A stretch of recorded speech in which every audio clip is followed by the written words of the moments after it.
Gold trusted gold buyers మీరు తాకట్టు పెట్టిన బంగారాన్ని విడిపించి ఈ రోజు ఉన్న మార్కెట్ ధరకు కొనబడను.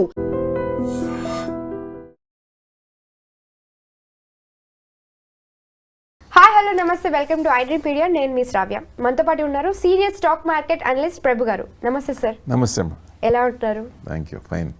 సో ప్రతి ఒక్కరు గోల్డ్ గురించి అనేది ఆలోచిస్తూనే ఉంటారు ప్రతి ఇంట్లో. స్టాక్ మార్కెట్ గురించి తెలుసుకున్నా తెలుసుకోకపోయినా. సో గోల్డ్ రేట్స్ ఎలా ఉన్నాయి, సిల్వర్ రేట్స్ ఎలా ఉన్నాయి, ఒకసారి చెప్తారా మాకు? గోల్డ్ అనేది మగవాళ్ళకి అంత ఇష్టం లేకపోయినా ఆడవాళ్ళకి ప్రీసియస్ మెటల్ అది. సో ఫస్ట్ వాళ్ళు ఏదన్నా ఫంక్షన్ అయినా ఏదైనా చేసినా ఫస్ట్ కొనేదే గోల్డ్. దానికి అలాట్మెంట్ చేసిన తర్వాతే మిగతా వాటికి వస్తారు. సో డెఫినెట్గా అందుకే అంత ఇది అనమాట. సో ఇంత పెరగడానికి కారణం లకారం దాటింది మళ్ళీ. సో ఎందుకు అంత అంటే సెంట్రల్ బ్యాంక్స్ అన్ని ఎక్రూడ్ చేస్తున్నాయి, బాగా 1000 tons కంటే ఎక్కువ చేస్తున్నాయి. సో రిటైల్ పర్సంటేజ్ కూడా కొంత పర్సంటేజ్ పెరిగింది. సో దానివల్ల అంటే ఎక్కువ డిమాండ్ పెరిగింది అనుకోవచ్చు ఒక రకంగా. కాకపోతే ఫుట్ ఫాల్స్ షాపుల్లో తగ్గినాయి. సో లాస్ట్ దీనికి ఇప్పుడు ఈ ఇయర్ చూసుకుంటే గోల్డ్ ఇంత రేట్ ఉన్నప్పుడు ముందుకొచ్చి గ్రామ్ 10,000 పెట్టుకునే ఇది ఉండదు. సో కొంచెం తగ్గుతారు. సో మెయిన్ అదొకటి తీసుకోవచ్చు. అంటే ఇంత మెయిన్ రిటైల్ పర్సంటేజ్ తక్కువ ఉన్నా ఎందుకంత పెరిగిందంటే బ్యాంక్స్ ఎక్కువ చేస్తున్నాయి కాబట్టి, మెయిన్ అదే క్రైటీరియా. సో సెంట్రల్ బ్యాంక్స్ అనేది ఆల్ ఓవర్ ద కంట్రీస్, అన్ని సెంట్రల్ బ్యాంక్స్ దాదాపుగా ప్రతి ఒక్కళ్ళు కూడా ఫాలో అవుతున్నారు.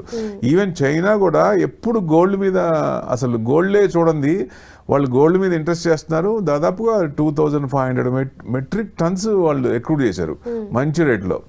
సో ప్లస్ మ్యూచువల్ ఫండ్స్ కూడా అసలు ప్లానింగే లేదు, ఫస్ట్ నుంచి కూడా పర్మిషన్ లేదు, ప్లానింగ్ కూడా కాదు. 1% నుంచి 5% పెంచారు వాళ్ళు. సో గోల్డ్ ఎక్కువ చేస్తున్నారు. ఇప్పుడు వాళ్ళు ఏదన్నా సెల్లింగ్ చేస్తే అంటే ప్రాఫిట్ బుకింగ్ చేస్తే ఇప్పుడు కొంచెం తగ్గే అవకాశాలు ఉంటాయి. కానీ వాళ్ళు కంటిన్యూ చేస్తూ ఉన్నారు. మిగతా వాళ్ళు చేస్తున్నారు కాబట్టి వాళ్ళు కూడా మ్యూచువల్ ఫండ్స్లో వాటిల్లో కూడా ఈటీఎఫ్స్లో కూడా విపరీతంగా వస్తున్నాయి డబ్బులు. సో ఎందుకంటే ఒక ఈటీఎఫ్ కొన్నప్పుడు తక్కువ రేట్లో వస్తాయి కాబట్టి గోల్డ్ 10 గ్రాములకు 10,000 కన్నప్పుడు ఈటీఎఫ్ నెంబర్ ఆఫ్ యూనిట్స్ ఎక్కువ వస్తాయి. ప్లస్ వాటి మీద కొంచెం డివిడెండ్ వచ్చే అవకాశాలు ఉన్నాయి. మామూలుగా డైరెక్ట్గా గోల్డ్ కొంటే ఇట్స్ డెడ్ ఇన్వెస్ట్మెంట్. దాని మీద ఏం అవసరానికి ఉపయోగపడుతుంది తప్ప గ్రోత్ ఓరియంటెడ్ కాదు అది. సో దాని మీద ఏం డెవలప్మెంట్ ఏమి ఉండదు. సో ఈ సంవత్సరమే దాదాపుగా 31-35% వచ్చింది. ఇదివరకు గోల్డ్ చూస్తే అంత పెరిగింది ఏం లేదు. సో ఇప్పుడే పెరిగింది కాబట్టి ఎవ్రీ ఇయర్ ఇంత 30% ఎబో రాదు. సో డెఫినెట్గా అంత రేటు పెరిగినప్పుడు క్రైమ్ రేట్ కూడా విపరీతంగా పెరిగిపోద్ది. సో ఇంక తగ్గుతుందా అంటే ఎంతవరకు తగ్గచ్చు? పెరిగింది కాబట్టి 70,000 పడిపోతుంది, 70,000కే అంటున్నారు. రాకపోవచ్చు, అంతవరకు రాకపోవచ్చు. 10-15% తగ్గే అవకాశాలు ఉన్నాయి. ఎప్పుడైనా సరే 6,000 నుంచి 10,000 అయింది, ఒక 10-15% పడచ్చు. అంటే 8,500, 8,000 వరకు, లేదా 20%, మ్యాక్సిమం 15%. అంతవరకు రావచ్చా అంటే 15% వరకు వచ్చే అవకాశాలు ఉన్నాయి. ఎప్పుడు చైనా కనుక విపరీతంగా అమ్మితే 8,000 కూడా వచ్చే ఛాన్స్ ఉంది. సో వాళ్ళు అమ్ముతారా లేదా అనేది అది వాళ్ళ ఇంటర్నల్. సో ప్రాఫిట్ బుకింగ్ ఏదన్నా వచ్చినప్పుడు, మార్కెట్ ఇబ్బంది పడుతున్నప్పుడు, ఈక్విటీ మార్కెట్ ఇబ్బంది పడుతున్నప్పుడు అసెట్ క్లాస్లో ఆల్టర్నేట్గా ఎక్కడ పెట్టాలి?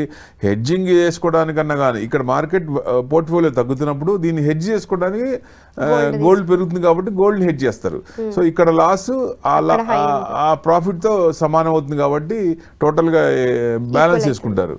సో ఈ మార్కెట్ బాగుంది, క్లారిటీ ఉంది, అన్సర్టనిటీ లేదు, క్లారిటీ అయిపోయింది, రోడ్ అనేది ప్రాబ్లమ్స్ ఏం లేకుండా, నెగిటివ్స్ ఏం లేకుండా ఉంటే ఈక్విటీ పెరుగుతుంది.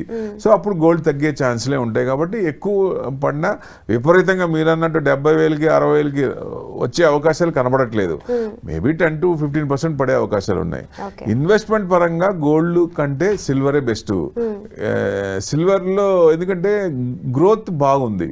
సో ఎందుకుంది గ్రోత్ అంటే రిటైల్ పరంగా సిల్వర్ ఎక్కడ ఉపయోగించారు? దేవుడి సామాన్ల దగ్గర, వాటి దగ్గర ఎవరికైనా గిఫ్ట్ ఇవ్వాలంటే ఇట్లాంటి వాటిలో ఉపయోగించేవాళ్ళు. పెద్ద సిల్వర్ అంటే గోల్డ్ ఎక్కువ ఉన్నప్పుడు సిల్వర్తో గిఫ్ట్ ఇవ్వాలనే ఉద్దేశంతో చేసేవాళ్ళు, కానీ అంత కాదు. కానీ ఇండస్ట్రియల్ యూసేజ్ బాగా సిల్వర్లో పెరుగుతోంది. సో ఇప్పుడున్న తీసుకుంటే ఫ్యూచర్లో ఇంకా కొత్త కంపెనీస్ వచ్చినప్పుడు ఆ రేషియో ప్రకారం తీసుకుంటే గోల్డ్ కంటే సిల్వర్ కన్జంప్షన్ పెరుగుతుంది, డిమాండ్ పెరుగుతుంది. అంటే సిల్వర్ ప్రొడక్షన్ తక్కువ ఉంది, డిమాండ్ ఎక్కువ ఉంది. సో అందుకని బాగా పెరిగింది. 1,13,000 మన MCXలో ఉంది. బయట చూసుకుంటే మీకు 120-121 దాకా ఉంది. ఏది ఏమైనా గోల్డ్ హై ఎంత 1,06,000, అక్కడి నుంచి తగ్గింది. ఇప్పుడు ఈ సిల్వర్ హై ఎంత 1,26,000. ఏది ఏమైనా కొంచెం మార్కెట్ పడుతున్నప్పుడు ఈ రెండు కూడా ఆ లెవెల్కి వచ్చి మళ్ళీ కొంచెం తగ్గే అవకాశాలే ఉంటాయి. సో ఎందుకంటే ట్రెమర్స్ అనేది కొంచెం తగ్గుతాయి. సో కంటిన్యూస్గా ఉండవు కాబట్టి మళ్ళీ ఆయన బ్యాక్ స్టెప్ తీసుకున్నప్పుడు మళ్ళీ గోల్డ్ చిన్నగా తగ్గే అవకాశాలే ఉంటుంది. సో ఇన్వెస్ట్మెంట్ పరంగా అయితే గోల్డ్ వేస్ట్, డెడ్ ఇన్వెస్ట్మెంట్. మీరు నెక్స్ట్ 5 years టార్గెట్ పెట్టుకొని ఇన్వెస్ట్మెంట్ పరంగా అయితే సిల్వర్లో పెడితే మంచి రిటర్న్స్ వచ్చే అవకాశాలు ఉంటాయి. అంటే 5 years టార్గెట్ పెట్టుకుంటే ఎప్పుడైనా సరే డబుల్ అయ్యే ఛాన్సులు ఉన్నాయి. సో కన్జంప్షన్ అలా ఉంది. ఎందుకంటే మీకు షిప్లో కానీ పెద్ద పెద్ద షిప్లు ఒడ్డుకు వస్తాయి కానీ వాటర్లోనే ఉంటాయి, బయటికి రావు కదా.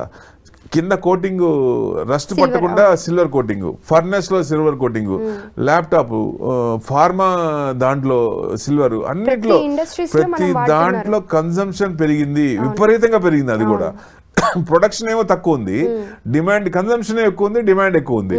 సో దానివల్ల కొంచెం ఎక్కువ రేట్ వచ్చే అవకాశాలు ఉన్నాయి. కాబట్టి లాంగ్ రన్ పెట్టుకొని నెక్స్ట్ 5 years టార్గెట్ పెట్టుకుంటే డెఫినెట్గా ఈ లోపలే వచ్చే ఇప్పుడున్న 1,13,000కి 2 లక్షలు అయ్యే అవకాశాలు కూడా ఉన్నాయి. సో ఇన్వెస్ట్మెంట్ పరంగా అయితే గోల్డ్ తీసుకోవచ్చు, ప్లస్ అంటే సిల్వర్ తీసుకోవచ్చు. సిల్వర్ డైరెక్ట్ కాకుండా ఎక్కువ తీసుకొని మనం ఫిజికల్గా పెట్టుకోలేము. ETF తీసుకోవచ్చు. సిల్వర్ ETFs పెట్టుకుంటే లాంగ్ రన్ లో మంచి రిటర్న్స్ వచ్చే అవకాశాలు ఎక్కువ కనపడుతున్నాయి. సో ఏది ఏమైనా కొంచెం మార్కెట్ ఈ డైరెక్షన్ ఉన్నప్పుడు తగ్గుతుంది. కాబట్టి ఎవరన్నా ఇప్పుడు కొనదలుచుకుంటే హైలో ఉంది కాబట్టి ఇప్పుడు కొనకుండా, అవసరం పెళ్ళి ఉంది, పెళ్లి సీజన్ స్టార్ట్ అయింది కదా, ఉందంటే 1,10,000 2 లక్షలు కొనాల్సిందే. సో తప్పదు. సో ఇంకా టైం ఉంది అనుకున్నప్పుడు షార్ట్ టర్మ్ 1 year 2 years ఉన్నప్పుడు గోల్డ్ షాప్స్ లో 11 months 1 year ప్రోగ్రామ్ 11 months అట్లా స్కీమ్స్ ఉంటాయి. ఆ స్కీమ్లో మీరు మంత్లీ వైజ్ చేసుకుంటూ అక్రూడ్ చేసుకోవచ్చు, లేదా మీరు లాంగ్ ఉందంటే గోల్డ్ ETF లో పెట్టుకోవచ్చు. ఎందుకంటే మనకి ఎంత అవసరమో అంత ETFs ప్లాన్ చేసుకోవచ్చు. సో ఎక్కువ ఇన్వెస్ట్మెంట్ పరంగా కాకుండా. సో ఆ టైంకి ఆ ETFs రిడీమ్ చేసుకొని లేటెస్ట్ ఆర్నమెంట్ కొనుక్కోవచ్చు. అదే ఇప్పుడు మనం గోల్డ్ బిస్కెట్ కొన్నా మనకి లోన్ ఏం రాదు, దాని మీద గోల్డ్ లోన్ రాదు, వేస్ట్ అవుద్ది. ఆర్నమెంట్స్ మీకు ఎక్కువ ఉన్నా దాదాపుగా మీకు 1 kg వరకే పర్ ఇండివిజువల్ లోన్ వస్తుంది. సో కాయిన్స్ తీసుకుంటే 50 coins. అంటే RBI రిస్ట్రిక్షన్ చేస్తుంది కాబట్టి ఎక్కువ గోల్డ్ ఉన్నా ఉపయోగం లేదు. పైగా మీకు ఎంత ఉంది, గోల్డ్ ఎంత ఉంది, ఎక్కడి నుంచి అక్రూడ్ చేశారు, ఎక్కడి నుంచి ఉన్నాయి బిల్లు చూపించమంటున్నారు. ఫ్యూచర్ లో అది పర్ఫెక్ట్ గా ఇంప్లిమెంట్ చేస్తే ఎక్కడి నుంచి చూపిస్తారు?